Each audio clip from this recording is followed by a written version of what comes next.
الحمد للہ وکفی وسلام علی عبادہ الذین اصطفی اما بعد فاعوذ باللہ من الشیطان الرجیم بسم اللہ الرحمن الرحیم یا ایہا الذین آمنوا کتب علیکم الصیام کما کتب علی الذین من قبلکم لعلکم تتقون ایاما معدودات فمن كان منكم مريضا أو على سفر فعدة من أيام أخر وعلى الذين يطيقونه فدية طعام مسكين فمن تطوع خيرا فهو خير له وأن تصوموا خير لكم إن كنتم تعلمون سبحان ربك رب العزة عما يصفون وسلام على المرسلين والحمد لله رب العالمين۔ گرامی قدر سامعین، گزشتہ درس قرآن میں سورۃ البقرہ کے تیسرے باب اور تیسرے عنوان، جس کو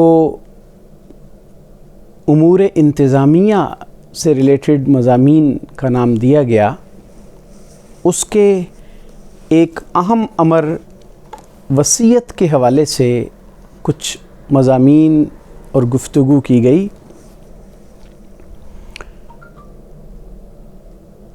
آج کی تلاوت کردہ آیات میں اللہ تعالیٰ نے انہی انتظامی امور کے دوران، انتظامی امور کے بیان کے درمیان کچھ ایسے امور کا بیان کیا جس سے انسانوں کی اصلاح ہوتی ہے۔ انتظامی امور اس وقت تک صحیح طور پہ نافذ کرنے کی صلاحیت انسان میں پیدا نہیں ہو سکتی جب تک وہ اپنی اصلاح نفس، اصلاح اعمال مکمل نہ کر لے اور اس کو بہتر نہ کر لے۔ لہذا قصاص کی بات ہوئی، مال کے تحفظ کی بات ہوئی، جان کے تحفظ کی بات ہوئی، اس دوران اللہ تعالیٰ نے اصلاح نفس کے دو پہلو، دو مضامین ان کا بیان کیا۔ ان میں سے پہلی بات روزے کا بیان کیا۔ ان کو امور مصلحہ کہا جاتا ہے، اصلاح کرنے والے امور، اور یہ جہاں جہاں مذکور ہیں قرآن مجید میں، یہ امور مصلحہ اس لیے مذکور ہیں کہ ان سے انسانوں کی تربیت ہوتی ہے، انسانوں کی اصلاح ہوتی ہے۔ جب انسان کا دل اللہ کے خوف سے لبریز ہوتا ہے، جب اس میں تقوی والی صفت ہوتی ہے، جب وہ ان عبادات کے ذریعے اپنی ایک خاص لیول کی اصلاح کر لیتا ہے، تو پھر اس سے ایڈمنسٹریشن بھی اچھی چلتی ہے، نظام سلطنت بھی اچھا چلتا ہے، امور انتظامیہ بہتر انداز سے چلتی ہیں۔ اسی لیے کہا جاتا ہے کہ ایسے افراد کا انتخاب کر کے اوپر بھیجیں، ایسے افراد کو منتخب کر کے اوپر بھیجیں جو ان امور مصلحہ سے مزین ہوں، جن کے اعمال اور کردار کے اندر اللہ کا خوف اور اللہ کی بندگی شامل ہو۔ جب وہ اللہ کے خوف اور اللہ کی بندگی سے مزین ہو کر انتظامی امور کو چلانے کے اوپر جائیں گے تو وہ امانت کو امانت سمجھیں گے، وہ اپنی ذمہ داری کو سمجھیں گے، وہ فرائض کو بجا لائیں گے، وہ اپنی ذمہ داریوں کو آسان طریقے سے پورا کریں گے۔ اللہ کا بھی یہی منشا ہے کہ یہ جو انتظامی امور کی بات ہو رہی ہے اس کے درمیان میں اصلاحی امور کی بات کر دی جائے۔ چنانچہ ارشاد فرمایا، یا ایھا الذین آمنوا، اے ایمان والو، کتب علیکم الصیام، تم پر روزے فرض کیے گئے ہیں، تم پر روزے فرض کیے گئے ہیں، کما کتب علی الذین من قبلکم، جیسا کہ تم سے پہلے لوگوں پر فرض کیے گئے تھے۔ روزوں کی فرضیت کا بیان ہوا اور ساتھ ہی یہ ایک سہولت بیان کر دی کہ یہ صرف تم پہ فرض نہیں تھے، تم پہ فرض نہیں ہوئے، بلکہ یہ تو پہلی قوموں پر بھی، پہلی امتوں پر بھی فرض ہوتے رہے ہیں۔ روزے کی فرضیت، روزے رکھنے کا بیان، اور پھر آگے 4 سہولیات کا بیان اللہ رب العزت نے اس میں کیا ہے، اور یہاں فرما دیا لعلکم تتقون، تاکہ تم متقی بن جاؤ، تم پرہیزگار بن جاؤ۔ روزوں کے فرض کرنے کا مقصد ذکر فرما دیا. کیوں فرض کیے؟ تاکہ تمہارے اندر تقوی آ جائے، تم بچ جاؤ، گناہوں سے بچ جاؤ.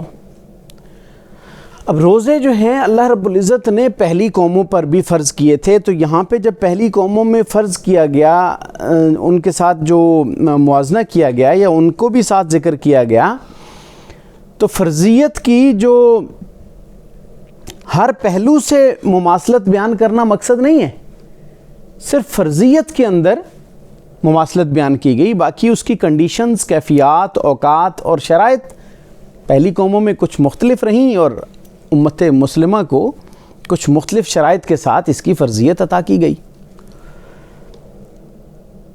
چنانچہ ارشاد فرمایا کہ تم سے پہلے لوگوں پر بھی فرض کیے گئے تھے. یہ کوئی ایسی تکلیف نہیں ہے جو پہلے لوگوں کو نہ دی گئی ہو، یعنی ایسا حکم نہیں ہے جو پہلے لوگوں کے لیے بیان ہی نہ کیا گیا ہو. اللہ تعالیٰ کسی انسان کو ایسی تکلیف نہیں دیتا، ایسا حکم نہیں دیتا جس کی اختیار کرنے کی اس کو طاقت نہ ہو. تکلیف ما لا یطاق یہ نہیں دی جاتی بندے کو. یہ پورے دین کے احکام کی بنیاد یہ ہے عدم حرج اور قلت تکلیف، یعنی ایک تو حرج لاحق نہ ہو اور ایک تکلیف نہ ہو اس کو. اسی لیے آپ دیکھتے ہیں کہ رعایتیں دی جاتی ہیں، آگے اس کی رعایتوں کا کچھ ذکر ہے، سہولیات کا. اسی لیے جب آپ نماز سفر کے اندر ہوتے ہیں تو قصر ہو جاتی ہے، انسان کھڑے ہو کے نہیں پڑھ سکتا تو بیٹھ کے پڑھنے کی اجازت ہے. روزے چھوڑنے کی گنجائش دے دی گئی سفر کی حالت میں، بیماری کی حالت میں. یہ ساری چیزیں کیا ہیں؟ اللہ تعالیٰ کی طرف سے جو آسانیاں ہیں اور سہولتیں ہیں ان کا بیان ہے. ایک جو قرآنی احکام کا اصول ہے وہ تدریج ہے، یعنی سٹیپ بائی سٹیپ چیزیں نافذ کی جاتی ہیں. یہ بھی ایک قرآنی احکام کا اصول ہے جو بیان کیا گیا. قلت تکلیف، عدم حرج اور تدریج، سٹیپ بائی سٹیپ بیان کیا جاتا ہے. پہلے مائنڈ پریپیئر کیا جاتا ہے، پھر اس کے بعد اس کا حکم دیا جاتا ہے. تو فرمایا لعلکم تتقون. پہلی قوموں نے روزے جو فرض ان پہ کیے تھے ان کے اندر انہوں نے گڑبڑ شروع کر دی، اپنی مرضی سے اس کے اندر تبدیلیاں، ترمیم، تحریف شروع کر دی. تو اللہ نے یہاں پہ دو پہلوؤں سے فرمایا لعلکم تتقون کہ تم پر بھی فرض کیے گئے ہیں تاکہ تم وہ کام نہ کرو جو یہود و نصارہ نے اپنے روزوں کے ساتھ کیا تھا اور ان کے اندر گڑبڑ شروع کر دی تھی. اور دوسری بات کہ اس روزے کا الٹیمیٹ نتیجہ یہ ہوگا، اس کے نتائج اور ثمرات میں یہ بات شامل ہے کہ یہ تمہیں تقوی کی طرف لے کے جائے گا. روزہ کا انداز اس طریقے کا ہے اس عبادت کا کہ یہ انسان کو اللہ سے ڈرنے اور گناہوں سے بچنے کی قوت عطا کرتا ہے. یہ روزہ اللہ نے اس کا فارمیٹ ایسا بنایا ہے لعلکم تتقون، تاکہ تم متقی بن جاؤ. جب انسان ایک خاص وقت تک حلال چیز سے رکنے کی پریکٹس کر لے گا، جائز امر کو اختیار کرنے سے بچنے کی پریکٹس کر لے گا، تو وہ ناجائز امر اور حرام کام سے بچنا اس کے لیے آسان ہوگا کہ نہیں ہوگا؟ رمضان نے تقوی کا یہ لیول دیا، پریکٹس دی جا رہی ہے انسان کے لیے. یہ پریکٹس سیشن ہے کہ ایک ریفریش کر دیا جاتا ہے اس کے مائنڈ کو، اس کے اعمال کو ریفریش کر دیا جاتا ہے، اس کی جو توبہ کو ریفریش کیا جاتا ہے، اس کی احتساب، اپنے احتساب نفس کو ریفریش کیا جاتا ہے. یہ بہت ساری ریفریشر کورس ہوتا ہے ایک مہینے کے اندر جو اللہ تعالیٰ کروا دیتا ہے بندے کو. ساری چیزیں، اس کے اعمال، اس کے عہد و پیمان، اس کے احتساب، اس کی عبادات، اس کا جو ہے نا وہ پیوریفیکیشن کا عمل، یہ ساری چیزیں سال میں ایک مہینے کے اندر اللہ تعالیٰ ریفریش کرتا ہے. تقوی کا وہ لیول حاصل ہو جاتا ہے جو کہ عام دنوں میں حاصل نہیں ہو سکتا. تو یہ اللہ نے غایت اور مقصد بیان فرمایا روزے کو فرض کرنے کا. اور دوسری سہولت بیان فرمائی کہ یہ روزے کا حکم ملنے کا یہ مطلب نہ سمجھنا کہ ساری عمر کے لیے دے دیے گئے ہیں. تھوڑے سے دن ہیں، ایام معدودات، گنے چنے چاند ایک دن ہے.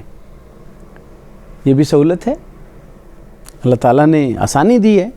اللہ تعالیٰ پورے سال کے روزے فرض کر دیتا تو ہماری کیا مجال تھی، ہمیں کیا انکار تھا. بندہ ہے، بندگی کے لیے حاضر ہونا پڑتا.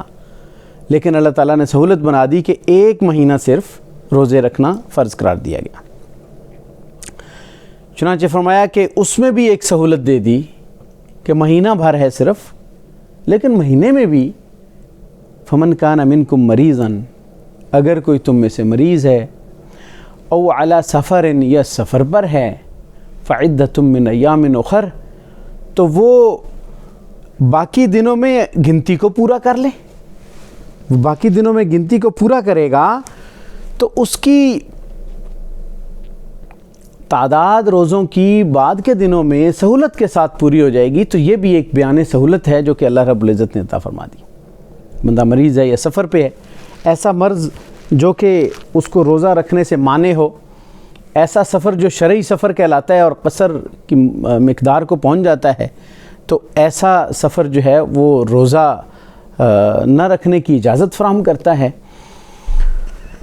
یہاں تک ان سہولتوں کا بیان کرنے کے بعد اللہ رب العزت نے ایک اور سہولت کا بیان فرمایا، وَعَلَى الَّذِينَ يُطِيقُونَهُ فِدْيَةٌ طَعَامُ مسکین، اور ان لوگوں پر جو مشقت کے ساتھ روزہ رکھ سکنے کی طاقت رکھتے ہیں، مشقت کے ساتھ روزہ رکھنے کی طاقت رکھتے ہیں، فدیۃ طعام مسکین، وہ ایک مسکین کے کھانے کا فدیہ ادا کر دیں گے۔ یہ بڑی اہم جگہ ہے ان آیات کے اندر، اس کو ذرا سمجھنے کی ضرورت ہے۔ اب اس کی تفسیر میں مفسرین کرام نے دو موقف اختیار کیے ہیں۔ ایک یہ ہے کہ یہ ابتدائی دنوں کی بات ہے، جب روزہ فرض کیا گیا تو اس وقت اجازت تھی کہ چاہے تو بندہ روزہ رکھ لے، کیونکہ روزہ رکھنا ایک مشکل امر لگتا تھا، اور چاہے تو وَعَلَى الَّذِينَ يُطِيقُونَهُ، جو طاقت رکھتے ہیں، فدیۃ طعام مسکین، مسکین کو کھانا کھلانے کی طاقت رکھتے ہیں، وہ فدیہ دے دیں یا روزہ رکھ لیں، دونوں میں سے آپشن تھا۔ یہ ایک جماعت مفسرین کی، ان کا یہ موقف ہے۔ مسکین کو کھانا کھلانا الٹرنیٹ ہو جائے گا روزہ رکھنے کے۔ اور پھر آگے جا کر فمن شاہد منکم الشہر فلیصمہ، آگے جا کر اس آیت نے اس رعایت کو منسوخ کر دیا، جو کہ فرمایا کہ جو بھی رمضان کا مہینہ پائے اسے چاہیے کہ وہ روزے رکھے۔ تو یہاں پہ بھی وہی قانون جو بعض مفسرین نے کہا کہ یہ آیت منسوخ ہے اس دوسری والی آیت کے ساتھ، لیکن دیگر کچھ مفسرین نے اس سے مراد یہ لی کہ اس میں یا تو لا کا لفظ محذوف ہے، وَعَلَى الَّذِينَ لَا يُطِيقُونَهُ، کہ وہ لوگ جو طاقت نہیں رکھتے روزہ رکھنے کی، وہ اپنے روزہ نہ رکھنے کا فدیہ دے دیں، ایک مسکین کو 2 ٹائم کا کھانا کھلا دیں۔ لیکن علامہ انور شاہ کشمیری رحمۃ اللہ علیہ نے اس کی ایک بڑی پیاری توجیہ پیش کی۔ انہوں نے کہا کہ اطاق یطیق کا مطلب وہ ہوتا ہے کہ کوئی کام کر سکے لیکن بڑی مشکل کے ساتھ کر سکے، تو پھر لا کو محذوف ماننے کی بھی ضرورت نہیں ہوگی۔ اس کا مطلب یہ ہے کہ وہ لوگ جو روزہ رکھتے ہیں لیکن مشکل کے ساتھ رکھتے ہیں، شیخ فانی اس کے اندر شامل ہے، جو بوڑھا ضعیف آدمی ہے، جس کی بہتر ہونے کا، دیکھیں مریض ہو تو اس کے لیے تو آگے آ گیا نا کہ بعد کے دنوں میں گنتی پوری کر لے، لیکن ایک بندہ ضعیف العمر ہو چکا ہے، روزہ نہیں رکھ سکتا، تو وہ تو بہتر ہونے کے امکانات تو اس کے نہیں ہیں، وہ دن بدن اور کمزور ہوتا چلا جائے گا۔ تو وہ بندہ جس کے بہتر ہونے کے چانسز نہیں ہیں، شیخ فانی ضعیف العمر آدمی ہے، وہ طاقت اس کی روزے کی جو روزہ رکھتا ہے لیکن مشقت کے ساتھ، انتہائی تنگی کے ساتھ رکھے گا، تو ایسے شخص کو اجازت دے دی کہ جو مشقت اور تنگی کے ساتھ روزہ رکھتا ہو، اس کے لیے اجازت ہے کہ وہ کیا دے دے؟ فدیہ دے دے۔ اور فدیہ کیا ہے؟ ایک مسکین کو 2 وقت پیٹ بھر کے کھانا کھلا دو۔ بات سمجھ آئیے؟ اس صورت میں نہ تو اس آیت کو منسوخ ماننے کی ضرورت پڑتی ہے، نہ ہی جو ہے وہ لا کو محذوف ماننے کی ضرورت پڑتی ہے۔ اس کا مطلب اطاق یطیق سے ہے مشقت اور تکلیف اٹھا کے جو کوئی روزہ رکھتا ہو یا بہت زیادہ اس کے اندر جو ہے وہ طاقت نہ ہو اس بات کی، تو وہ فدیہ دے دے گا ایک مسکین کا۔ فمن تطوع خیرا، لیکن اس کے باوجود اگر وہ ایک مسکین کو کھانا کھلانے کی بجائے وہ یہ بھلائی میں اور زیادہ آگے اور زیادہ بڑھ کے دے دیتا ہے. نفلی عبادت کو تطوع کہتے ہیں. ایک مسکین کا تو لازم ہے فدیہ، اس کا وہ مقرر ہے، لیکن ایک سے زیادہ 2 مسکینوں کو کھانا کھلا دیتا ہے تو اور اچھی بات ہے. فَهُوَ خَيْرٌ لَهُ، اس کے لیے بہت بہتر بات ہے کہ ایک حد مقرر جب کر دی جاتی ہے، اس کے بعد کا آپشن انسان پہ چھوڑ دیا کہ اگر وہ اور احساناً آگے جا کے اس نیکی کو بڑھا چڑھا کے کرتا ہے تو اللہ تعالیٰ نے تو اس کو پسند کیا ہے. خیر لہ، خیر لکم، اس طرح کے الفاظ جب آتے ہیں مطلب وہ ریکمینڈ کیا گیا ہے، اس کو پسندیدہ نگاہوں سے دیکھا گیا ہے. اور جو اوپر بیان ہوا تھا کہ مریض ہے یا سفر میں ہے تو فرمایا کہ وَأَن تَصُومُوا خَيْرٌ لَكُمْ. کوئی مریض ہے لیکن ایسا مریض ہے کہ وہ گزارا چل سکتا ہے، چھوٹا موٹا بخار شخار ہے، مسئلہ ہے. تو اسی طریقے سے سفر ایسا ہے جس میں وہ کوئی مشقت نہیں، تکلیف نہیں، دقت نہیں. فرمایا وَأَن تَصُومُوا خَيْرٌ لَكُمْ، اگر تم روزہ رکھ لو تو یہ تمہارے لیے کیا ہے؟ بہتر ہے. ان کنتم تعلمون، اگر تم جانتے ہو کہ روزہ رکھنے کے کتنے بڑے فضائل ہیں اور کتنے بڑے اس کے اجر و ثواب ہے اور وہ کتنا بڑا فائدے کی چیز ہے، اگر تم اس بات سے واقف ہو اور یہ جانتے ہو تو وَأَن تَصُومُوا، روزہ رکھ لو تو خیر لکم، تمہارے لیے بہتر ہے. یعنی رعایت دے دی گئی ہے. لیکن اگر ایسا سفر ہے جس میں مشقت بہت زیادہ ہے، جس میں دقت ہے، آپ صلی اللہ علیہ وسلم ایک دفعہ ایک سفر پہ تشریف لے جا رہے تھے تو ایک شخص کے گرد لوگ جمع ہو گئے اور وہ اس کو اٹھانے لگے. تو آپ صلی اللہ علیہ وسلم نے پوچھا کہ یہ کون ہے؟ تو فرمایا کہ روزے سے ہے اور سفر میں ہے. تو آپ نے فرمایا کہ روزے کے اندر، اس حالت کے اندر، روزے کے اندر، جو سفر کے اندر روزے کا کوئی ثواب نہیں ہے. میں جب ایسی حالت ہے تو اللہ نے رعایت دی ہوئی ہے، لیکن اگر تھوڑا سفر ہے، سفر کے اندر آسانی ہے تو پھر روزہ رکھ لینا کیا ہے؟ بہتر ہے. کیونکہ جو اجر و ثواب رمضان کے روزے کا ملتا ہے وہ عام دنوں میں اس لیول پہ نہیں مل سکتا جو قضا روزے کے اندر ہوتا ہے. قضا چیز جو ہے وہ کامل نہیں ہوتی، اس کے اندر نقص پایا جاتا ہے، کمی پائی جاتی ہے، اگرچہ فرض پورا ہو جائے. اور پھر فرمایا کہ شہر رمضان الذی انزل فیہ القرآن، یہ جو روزے ہیں یہ جس مہینے میں رکھنے ہیں اس مہینے کو، اس کی اہمیت کو بیان کیا گیا کہ یہ جو مہینہ ہے اس کے لیے مختص کیا گیا ہے. رمضان کا مہینہ اللہ رب العزت نے اس کے لیے مختص کیا ہے. شہر رمضان ہے جس میں روزے رکھنے ہیں. الذی انزل فیہ القرآن، اور اس کی ایک فضیلت یہ ہے کہ اس کے اندر اللہ تعالیٰ نے قرآن مجید کو نازل کرنا شروع کیا. انزل فیہ القرآن سے مراد نازل کرنا شروع کیا، ورنہ قرآن تو 23 سال کے عرصے میں نازل ہوتا رہا، 23 سال تک اس کا نزول ہوتا رہا. لیکن 23 سال کے عرصے کے نزول کے لیے جو آغاز ہوا ہے لوح محفوظ سے آسمان دنیا پر، وہ رمضان کے مہینے میں آخری راتوں میں سے کسی وقت اللہ رب العزت نے اس کو نازل کیا. اور ایک حدیث میں آتا ہے کہ صحف موسیٰ یعنی صحائف ابراہیم، تورات، انجیل بھی قرآن مجید کی طرح رمضان میں یہ اللہ تعالیٰ نے نازل کیا اور اس کو نازل کرنا شروع کیا. یعنی یہ اللہ تعالیٰ نے کوئی اس مہینے کو منتخب فرمایا اپنی آسمانی کتابوں کے نزول کے آغاز کے لیے، یا اس کی جو ہے نا وہ سٹارٹ کرنے کے لیے. یہ رمضان کی اتنی بڑی فضیلت ہے. فرمایا یہ جو روزے رکھنے یہ کوئی عام مہینے میں نہیں ہے، بلکہ اتنا بڑا مہینہ ہے جس کو رمضان کہتے ہیں. قرآن مجید جو ہے نا، یہ جیسے ہم سورۃ القدر کے اندر پڑھتے ہیں کہ انا انزلناہ فی لیلۃ القدر، ہم نے قرآن مجید کو لیلۃ القدر میں نازل کیا. یا یہاں پہ فرما دیا کہ الذی انزل فیہ القرآن. اب اس سے مراد جب ہم یہ لیتے ہیں کہ آسمان دنیا سے پورے کا پورا قرآن لوح محفوظ سے آسمان دنیا پہ نازل ہوا، وہاں سے نجمن ایک ایک آیت سورت اس طریقے سے 23 سال میں نازل ہوا. تو اس کا مطلب یہ ہے، یہ بات واضح ہے کہ قرآن مجید ایک مربوط شکل میں ربط کے ساتھ، نظم کے ساتھ لوح محفوظ سے آسمان دنیا پہ نازل ہوا. اللہ تعالیٰ کو چونکہ قیامت تک کے احوال کا علم ہے، لہذا اللہ تعالیٰ کی بات کے اندر ایک ربط ہے، کوہیرنس پایا جاتا ہے، نظم موجود ہے. آپ قرآن کے یہ جو ابھی ہم نظم بیان کرتے ہیں، اب یہ آیات مختلف مقامات پر مختلف اوقات میں اتری ہوئی ہیں.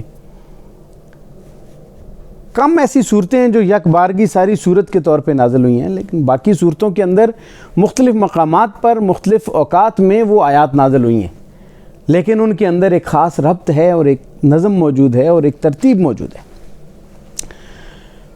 تو فرمایا کہ قرآن مجید نازل ہوا، قرآن مجید کی کیا صفات ہیں، قرآن مجید کی خوبیاں کیا ہیں، اس کی کیا خصوصیات ہیں۔ فرمایا ھدی للناس، وہ تمام انسانوں کے لیے ہدایت ہے، صرف جو ہے وہ مسلمانوں کے لیے ہدایت نہیں ہے۔ جو ہدایت کا طلبگار ہے نا، ھدی للمتقین دوسری جگہ پہ فرمایا کہ جو متقی لوگ ہیں، پرہیزگار لوگ ہیں، ان کے لیے ہدایت اور رہنمائی ہے، سراسر ہدایت ہے۔ یہاں پہ فرما دیا ھدی للناس، تمام دنیا کے لوگوں کے لیے ہدایت ہے۔ جہاں دنیا کے کسی کونے میں رہنے والا انسان اس کے عقائد، نظریات، اعمال، اصلاح، ان چیزوں سے فائدہ اٹھانا چاہتا ہے، اخلاقیات، نظام زندگی، وہ ہر بندہ اس سے ہدایت پا سکتا ہے۔ وبینات من الہدی، اور دوسری صفت قرآن مجید کی یہ بیان فرمائی کہ ہدایت کی واضح واضح نشانیاں موجود ہیں، یعنی جہاں ہدایت بیان کی جاتی ہے اس ہدایت کو دلائل کے ساتھ بیان کیا جاتا ہے، نشانیاں پیش کی جاتی ہیں، آیات پیش کی جاتی ہیں، بینات پیش کی جاتی ہیں۔ والفرقان، اور تیسری صفت قرآن مجید کی یہ ہے کہ وہ حق اور باطل کے اندر فرق کرنے والی کتاب ہے۔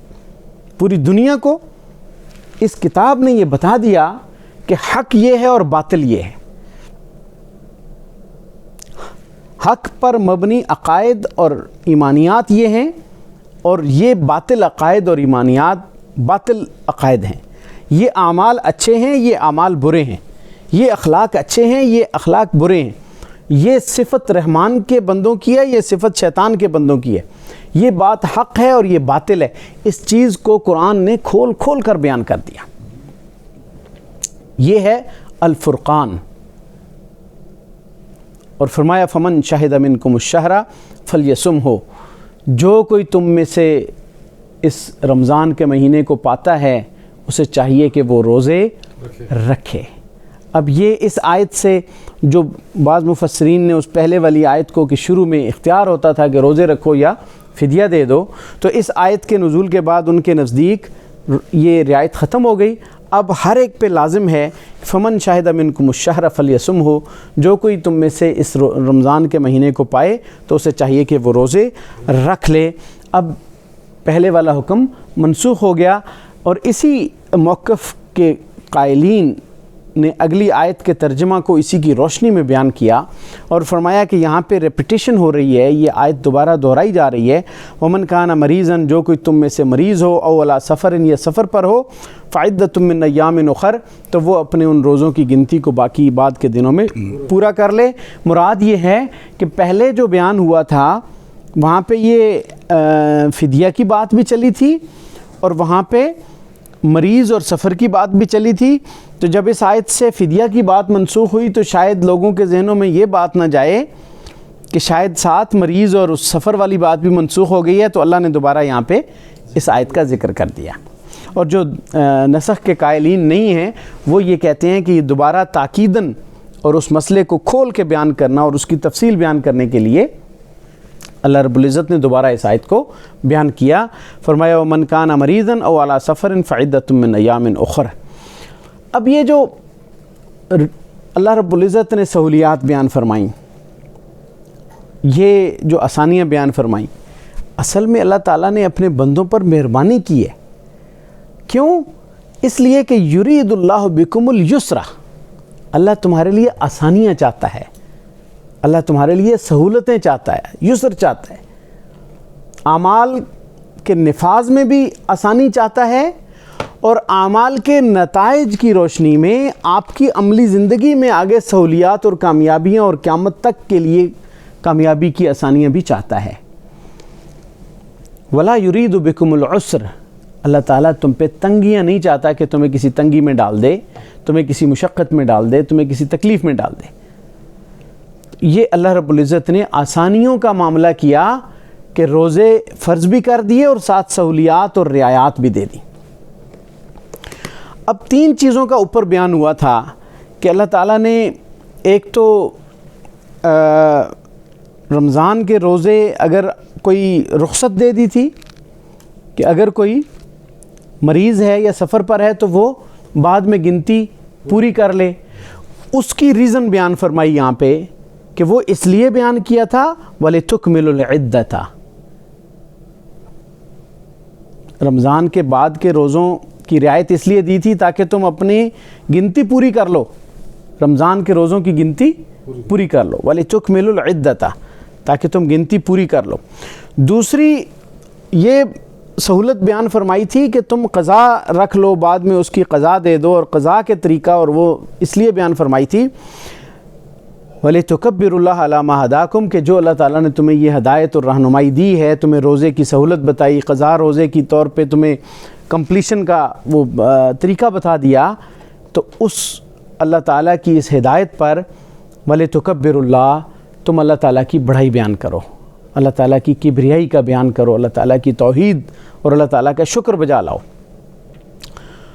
اور جو اللہ رب العزت نے بعد میں یہ بیان فرمایا کہ جو فدیے کا بیان کر دیا کہ اگر کوئی اس کی طاقت نہیں رکھتا تو وہ فدیہ دے دے، تو وہ اس لیے اللہ رب العزت نے بیان فرمایا تاکہ انسان کو سہولت ہو، وَلَعَلَّكُمْ تَشْكُرُونَ، تاکہ تم اس سہولت پر اللہ کا شکر ادا کرنے والے بن جاؤ۔